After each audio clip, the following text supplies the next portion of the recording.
Goedemorgen broers en zusters in de Zaair, daar in Hasslet.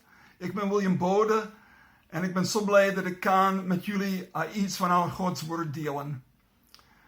Ik wil beginnen een beetje met het idee dat zondaars krijgen genade door de Rode Draad. En wat bedoel ik? Wat betekent de Rode Draad?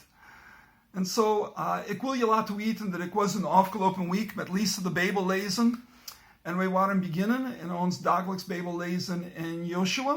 En wij waren in hoofdstuk 1 en 2. En daar was ik totaal onder de indruk dat God heeft een plan van redding, van genade gemaakt. En het maakt me om te herinneren, wanneer ik heb eerst iets over de Rode Draad gehoord. Ik was een nieuwe christen, een tiener. En ik herinner me een voorganger in ons kerk heeft iets over de reddingplan van God genoemd, de Rode Draad. De scarlet thread in het Engels, dat gaat van Genesis, hoofdstuk 3, vers 15.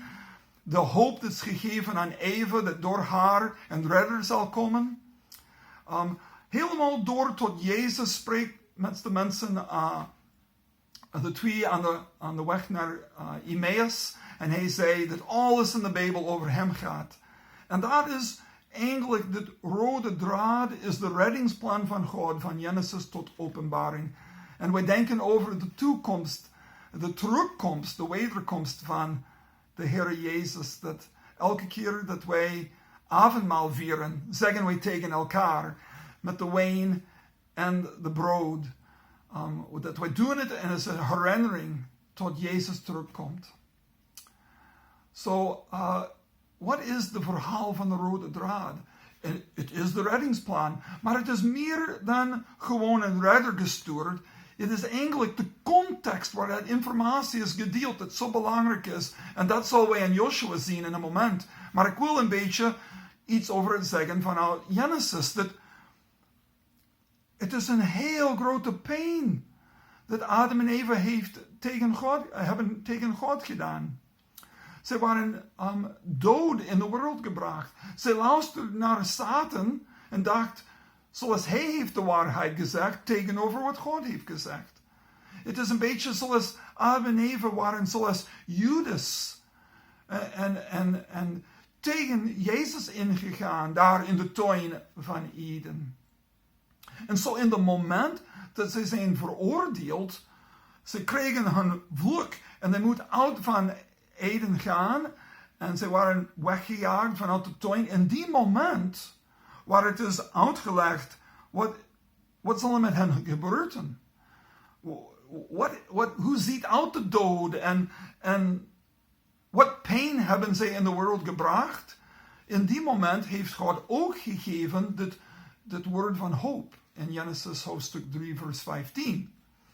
En hier zien wij dat de verrader is hoop gekregen. Of die vijand van God, Adam en Eva in die moment waren vijand van God geworden. De vijand van God heeft een woord van hoop gekregen. Het is door de hele Bijbel dit grote inversie.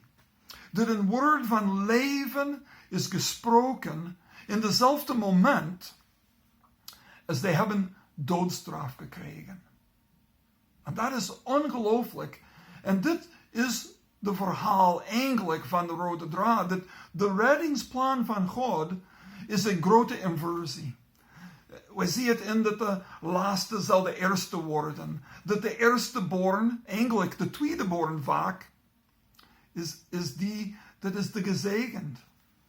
En weer in de Bijbel is het, wat wij denken moet gebeuren, tegenovergesteld is de reddingsplan van God in een andere manier uitgewerkt. Dat de dood brengt leven. Zoals de zaadje, dat moet in de aarde gaan en brengt de plant, het moet sterven in Jezus in de graaf. Dat de weg op is beneden. Dit grote inversie, dat de reddingsplan van God is dat de mensen buiten de belofte van God zijn echt in het middel van de plan van God. Zo, dit grote verhaal van inversie zien wij eigenlijk in Genesis door Jacob en Esau. Jacob is de tweede geboren. Hij is een leugenaar. Hij is een planmaker tegen wat de waarheid is en wat goed is. En toch is hij de gezegend. En we zien dat zo de tweede geboren is eigenlijk die dat krijgt de zegen. En we zien het toch in Juda. Juda heeft 2 kinderen, eigenlijk tweelings. En die eerste dat bracht door met zijn arm. Er is een rode draad over zijn pols door de voetvrouw aangemaakt. Dat is een armbandje. En daar Perez is die dat eigenlijk is de eerste uitgekomen helemaal. En de eerste geboren, helemaal geboren, is Perez. En hij is in de lijn van Jezus. Maar hij is de tweede, niet de eerste eigenlijk. Al die verhalen maakt ons om te denken dat in de verhaal van Jezus en het verhaal van de redder zien wij buitenlanders en tweede geboren en zondaars en verraders en misdadigers. Ik was echt onder de indruk van het verhaal toen ik heb iets over Rachab. Rachab, de vrouw dat een hoer is. En er is een grote verhaal en veel geschreven over, in de Hebreeën is zij een hoer, maar eigenlijk is dat al dwaasheid over de woorden in de Hebreeën en zo, omdat wij weten, omdat in de schrijver van Hebreeën en de schrijver van Jacobus zijn helemaal duidelijk dat zij een hoer was. De Jacobus in het Nieuwe Testament en de schrijver van Hebreeën zal niet schrijven dat Rachab een hoer was, als er was een vraagteken over als zij een hoer was. Nu, er is veel over haar naam. Eigenlijk is Rachab ook in de Bijbel gebruikt over een dragon, een serpent, en een andere naam voor hoogmoed, en een andere naam voor Egypte.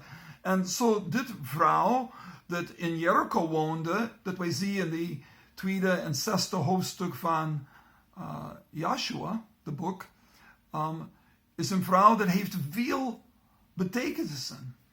Zij is van de vijand en moet eigenlijk zij moet dood geworden. Iedereen in Jericho moet dood.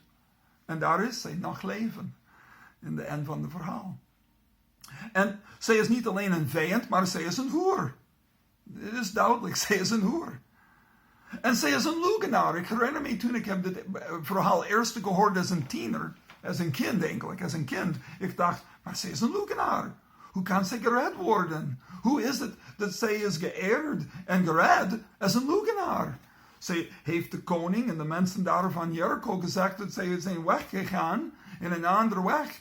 Wanneer zij is die verkenners verstopt aan haar dak. Het is niet te zeggen dat een leugenaar is wat juist is. Dat is niet de woord van God hier. Het is niet te zeggen dat een hoer is juist. Het is niet te zeggen dat een vijand van God moet genade krijgen om te leven voor niks. Het is niet genade voor niks. Genade is voor niks, maar het is in de plan van God. En wij zullen zien waarom het is dat Rachab is gered.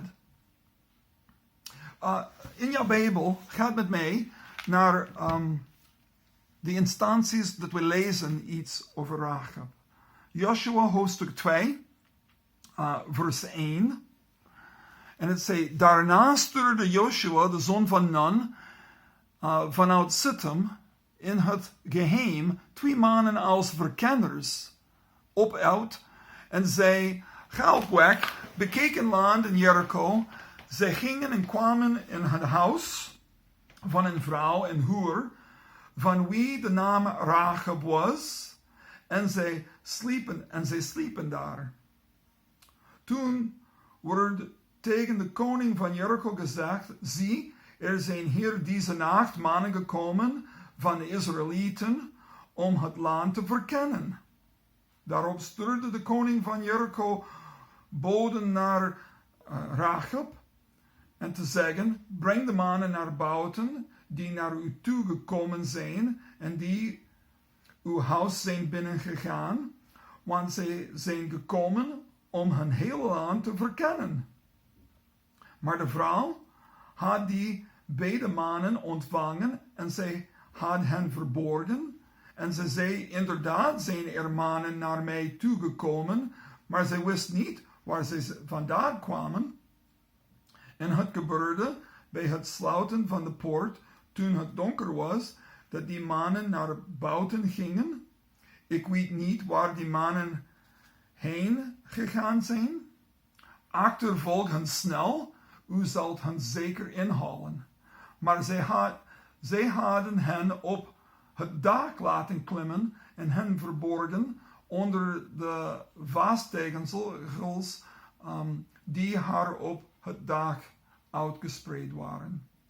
En de mannen achtervolgen hen op de weg naar Jordaan, tot aan de doorwaardbare plaatsen, en de men sloot de poort nadat hun achtervolgers er waren uitgegaan.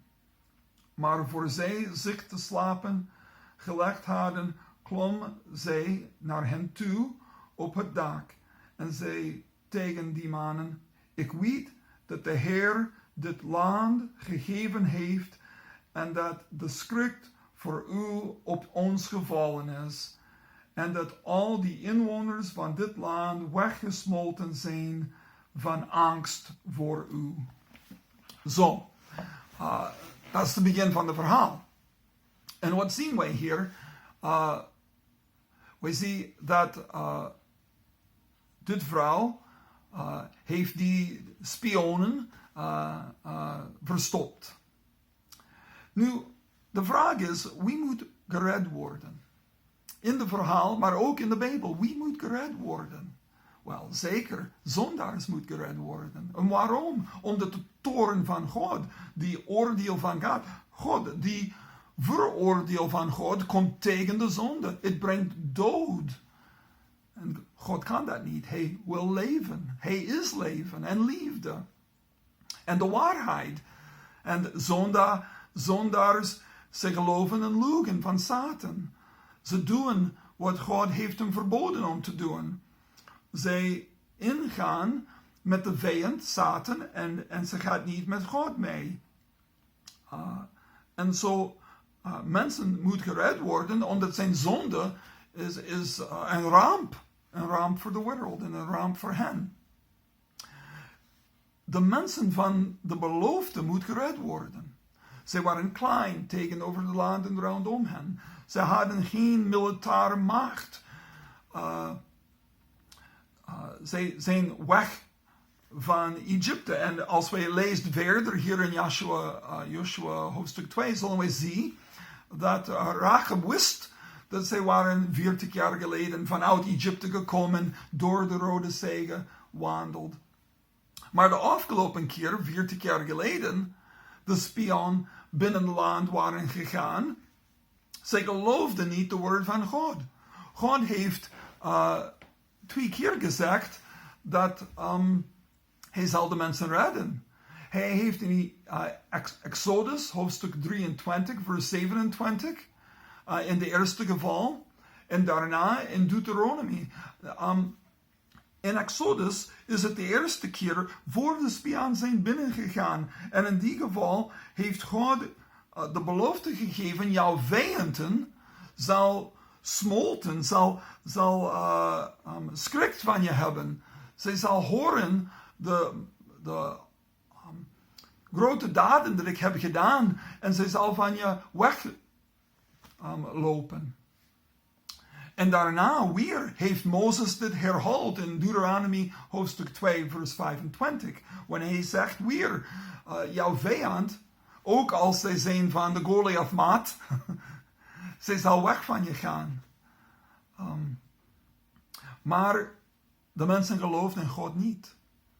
En ze hebben niet geluisterd. En zo ze hebben gewandeld in de woestijn voor 40 jaren.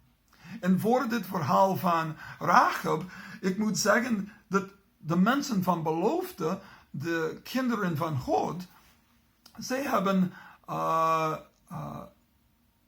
in een leugen woonden voor een tijd.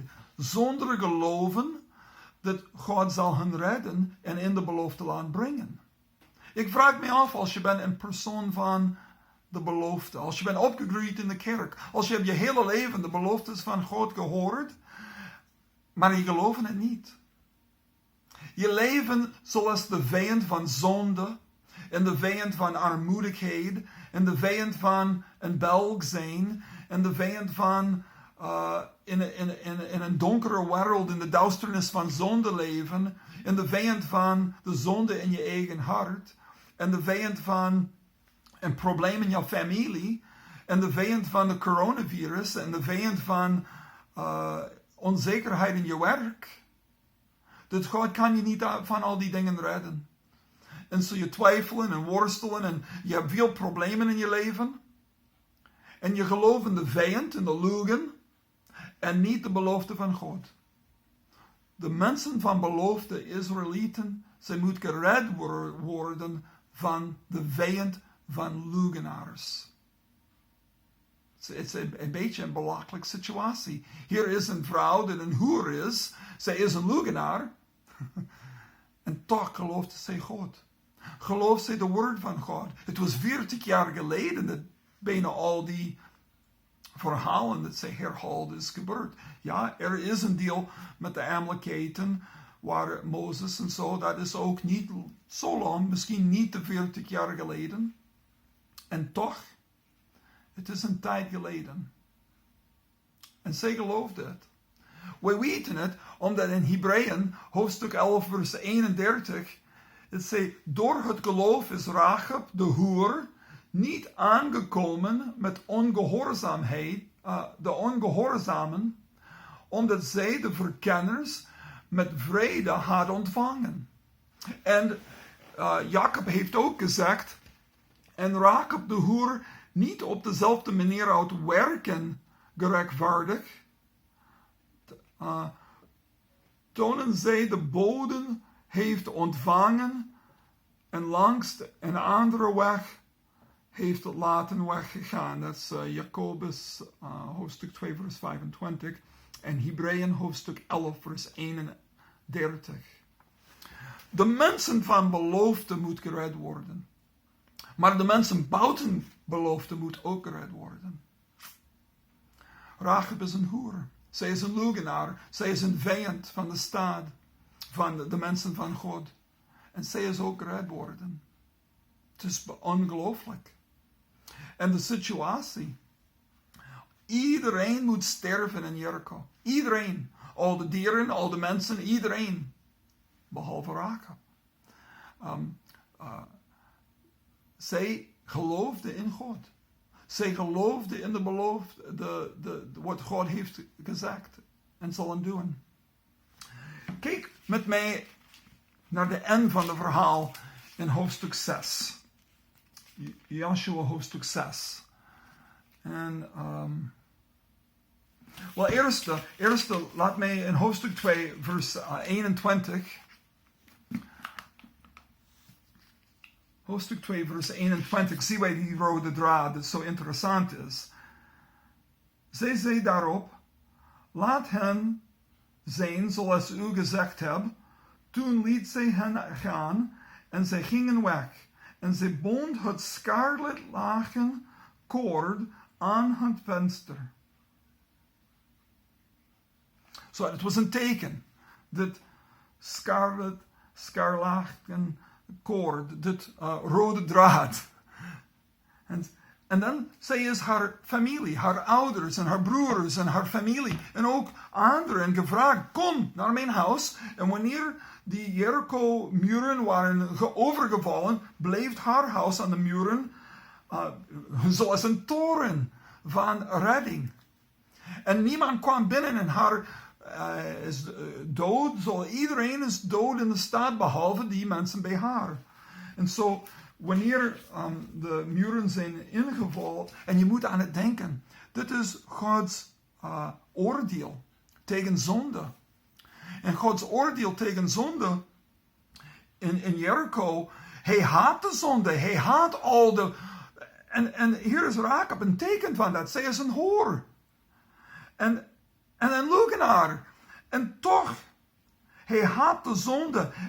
En zijn toorn tegen zonde is binnen de staat gegaan.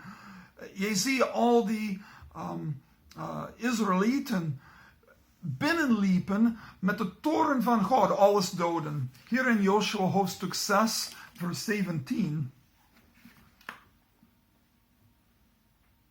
Maar het staat moet met de baan aan de Heer gewijd zijn, en de staat zelfs en alles wat erin is. Alleen Rachab de hoer zal in leven blijven, zij en allen die bij haar in huis zijn, omdat zij de boden die wij uitgestuurd hadden verborgen heeft. Het is ongelooflijk.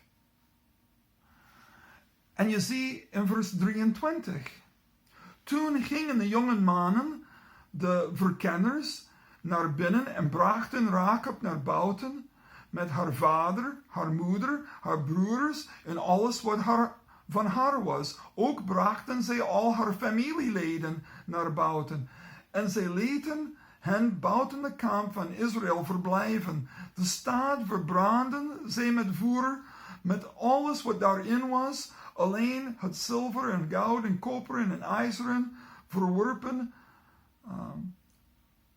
legden zij bij de schat van de huis van de Heer. Zo liet Jozua de hoer Rachab in leven met de familie van haar vader en alles wat van haar was. Zij heeft tot op deze dag in het midden van Israël gewoond, omdat zij de boden verborgen hadden die Jozua gestuurd had om Jericho te verkennen.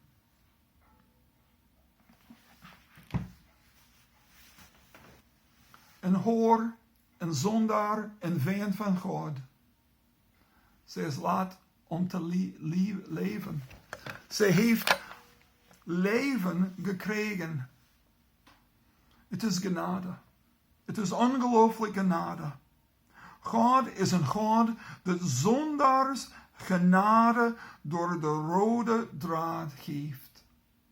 De scarlaatlaken. De rode draad van redding. Ben je een zondaar? Leef je als iemand buiten? Leef je als iemand tegen God? Er is hoop. Er is hoop. In het moment dat de toorn van God komt op de aarde, ben je achter de raam met de rode draad. Jezus Christus. Dezelfde als de eerste geboren en iedereen dat achter de bloed in Egypte was, 40 en iets jaren voor dit moment. Weet je wat? Wij horen de naam van Rachab weer. In Matthäus hoofdstuk 1 vers 5.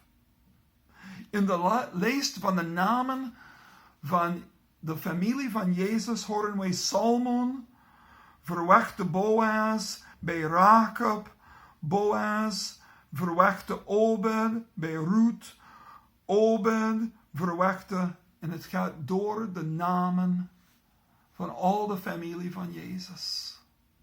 En in de familie van Jezus is Rachab eigenlijk de overgrootmoeder of zo van koning David. Weet je, dat Boaz is met Naomi getrouwd. Naomi is een Moabites vrouw. Zij is helemaal een vijand van de mensen van God.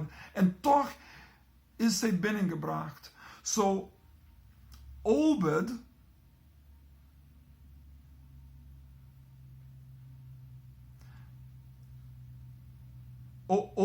heeft, is in de familie van Boaz. En Boaz daarna heeft Jesse. En wat zien wij? Wij zien, hij komt later door van Rachab. Rachab, ook iemand buiten het verhaal. Iemand niet van de belofte, is genade gekregen en zij is in de lijn van Jezus. Jij kan ook in de lijn van Jezus komen. Dat is de boodschap van hoop. Dat is mijn boodschap deze ochtend. Ben je in de lijn van Jezus? Dat is de rode draad. Dat is de redding waar inversie gebeurt. Waar de zondaar is geheiligd. Waar die tweede geboren is de zegen gekregen. En dat zijn wij. Wij zijn niet Joden, maar wij zijn in Abraham. Wij zijn niet heilig, maar wij zijn geheiligd in Jezus. En dat zie ik mijzelf in het verhaal van Rachab. Ik hoop dat het heeft jij hoop deze ochtend gegeven. Dat is de boodschap van Gods woord voor mij en voor jullie vandaag. Dankjewel.